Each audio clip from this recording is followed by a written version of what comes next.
And as the state continues to see progress in the battle against COVID-19, Governor Gretchen Whitmer and her team are reporting signs of hope.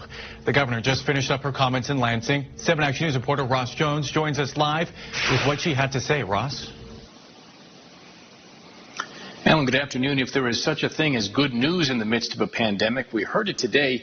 In fact, most of what Governor Whitmer had to say at today's press conference was about everything that's going right in Michigan.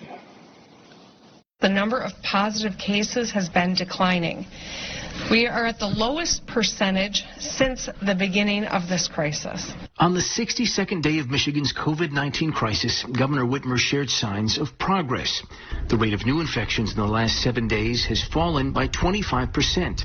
The state is close to reaching its goal of testing 15,000 people a day, and the number of those dying is falling too.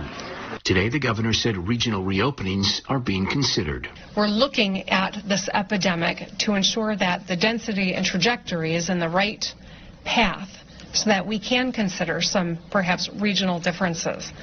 So there's a chance that some regions will re-engage at different paces than others. The governor also reported progress on the unemployment front, where calls seeking unemployment benefits have languished for hours and sometimes days. Whitmer said there's still a lot of work to do, but said things are improving. We've extended our call center times. We've quintupled the number of customer-facing staff so that we can assist with hundreds more in the pipeline. And finally, the governor addressed the vitriol that has surfaced online among those protesting her stay-at-home order, specifically those who have threatened harm against her. But to threaten someone else is beyond the pale, and it is not right, and it is contrary to the principles that have founded this great country of ours. And I would appreciate it if others would do their part to try to lower the heat.